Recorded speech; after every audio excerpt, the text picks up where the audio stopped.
Prenez pas ça comme une parole d'or parce que sincèrement, ça met qu'il y a eu 40 000 € de dommages. La non-justesse des informations, ça veut pas dire qu'un véhicule est accidenté, je vais pas l'acheter. Qui sont là en mode ouais, les véhicules accidentés c'est des merguez. Les amis, j'ai un petit coup de gueule à pousser là sur une société. Alors en vrai, petit coup de gueule parce que c'est un site qui en gros, ceux qui savent pas, tout le monde sait, mais tu mets un numéro de châssis sur le site, tu payes un rapport et en gros il te donne l'historique, les antécédents du véhicule qui sont enregistrés dans ce rapport. Ça peut être des fraudes au kilométrage, ça peut être des véhicules anciennement volés, anciennement taxis, ça peut être des accidents.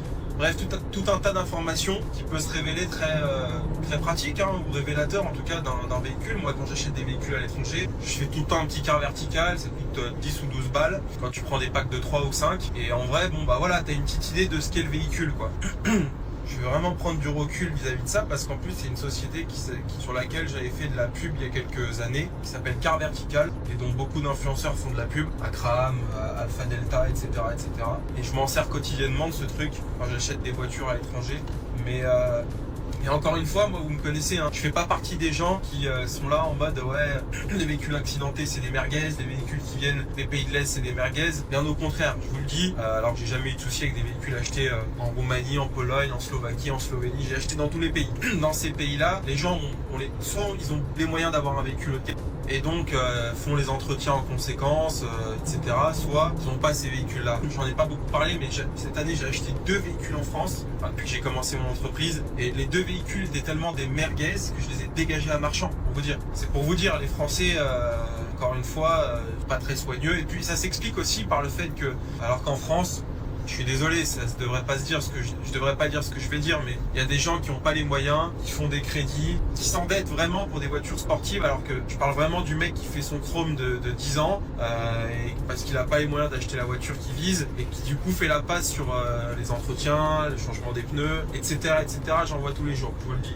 Alors que je parle pas du mec qui finance son Range Rover sur sa société parce que sa boîte elle tombe bien. Bref, tout ça pour vous dire que le Car Vertical pour moi il est évocateur, mais il veut pas non plus, c'est pas une parole d'or, tu vois ce que je veux dire. Ça veut pas dire qu'un véhicule est accidenté et je vais pas l'acheter, parce qu'encore une fois il y a des véhicules, enfin je veux dire, un véhicule à la base il est démonté sur la chaîne de production, donc pas parce que la bagnole on a changé un pare-choc que c'est une merguez, tu vois, au contraire. Donc bon voilà, c'est mon avis, après pas forcément toujours raison, mais c'est mon avis. Bref, c'est que maintenant la plupart des gens font des cars verticales avant d'acheter des voitures, à des marchands comme moi par exemple, et j'ai aucun souci avec ça.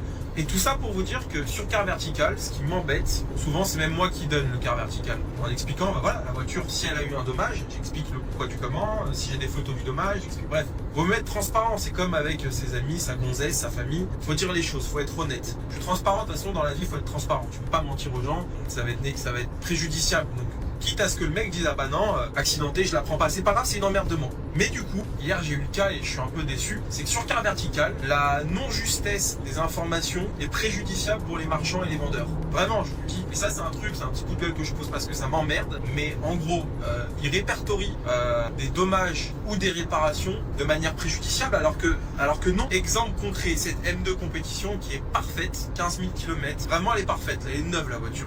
Elle a jamais été repeinte, jamais accidentée. Je le sais parce que, vous le savez, sur les éléments de carrosserie, type les feux, les portes, les machins, il y a toujours une date de fabrication. Et les dates de fabrication sur le véhicule, j'ai bien vérifié, sont toutes les mêmes, sont toutes identiques. Donc, soit la caisse a fait un véritable accident et tout a été changé par des pièces de la même date, ce qui est impossible, ce qui est pas probable, soit la voiture a pas été accidentée. Et encore une fois, car vertical, il donne un barème hyper large, mais de 20 à 40 000 €. Donc ça me fait chier, voilà. Car vertical, vraiment les amis, quand vous achetez une voiture, prenez du recul sur le rapport, essayez d'aller voir la voiture, faites-la expertiser, ça coûte 200 balles, c'est rien, mais ne prenez pas ça comme une parole d'or parce que sincèrement, et en fait, car vertical, et c'est pas la première fois que je le vois, c'est même souvent, répertorie des dommages alors que c'est simplement des réparations, des interventions chez le constructeur. Exemple, cette voiture-là, quand elle avait 3000 km, a eu un moteur qui a été changé en garantie, coussinet de bielle, un défaut moteur, tout simplement. Bon, ça peut arriver, c'est pas grave, la voiture a 15 000 km, à 3000 bornes, on a changé le moteur. C'est une M2, t'énerve pas, c'est pas une 911 de litre 7RS qui est pas matching number, on en a rien à foutre, elle avait 3000 km. Au contraire, ça veut dire que ton moteur il est plus récent qu'espéré. Alors t'as ceux qui ont peur du fait que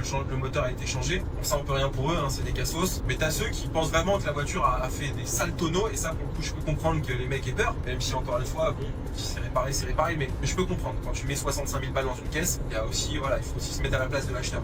Et ensuite, tous les entretiens ont été faits en ton honneur. Et en gros, sur car vertical, ça met qu'il y a eu 40 000 € de dommages. Parce qu'un moteur là-dessus, je pense que tu es dans les 15-20 000 balles. Et je sais que car vertical répertorie ça comme un dommage parce que quand il y a la date du dommage et le kilométrage, ça correspond exactement à l'intervention chez BMW du changement de moteur. Donc c'est une erreur, une imprécision. Et ça, plusieurs fois, ça c'est déjà arrivé sur des voitures.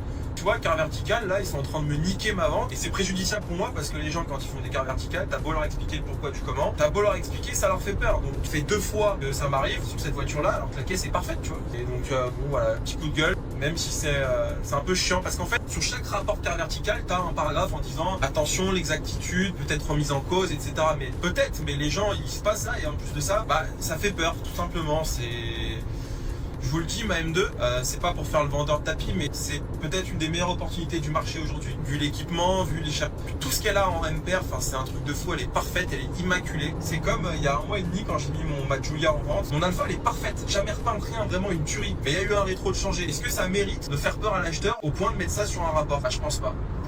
J'ai un mec qui m'a contacté, il était chaud frère, quand je te dis il était chaud, il m'appelait tous les jours, il voulait l'acheter, Et moi je venais de rentrer de vacances, j'étais un peu dans le jus, donc c'est vrai que j'ai pas été aussi réactif que j'aurais dû l'être. Bref, et le mec il me demande le numéro de châssis, je lui donne, il fait un car vertical et là il voit dommage en 2017, 2500 €, côté droit. Sur mon Alpha, frère, je vais voir dans mes factures, je vois un rétroviseur changé. Un rétroviseur changé, il me prend ça comme un dommage à 2500 €. Pour un mec, ça peut faire peur, il peut se dire, putain, il y a eu une porte, un truc, tu vois. Bah non frère, c'est un rétroviseur, on s'en fout d'un rétroviseur. Pourquoi tu... Et en fait, c'est le genre de truc, je te jure, hein, ça me fait chier. Et bah c'est dommage parce que le mec hier par exemple, pour moi il est passé à côté d'une très bonne affaire. Bon, tant pis pour lui et aussi tant pis pour moi, on va pas se mentir non plus parce que c'est de la trésor, parce que ça fait 1 mois et demi que je l'ai et à cause de ce car vertical, bah ça part pas, c'est chiant mais c'est comme ça. Donc faites gaffe les gars.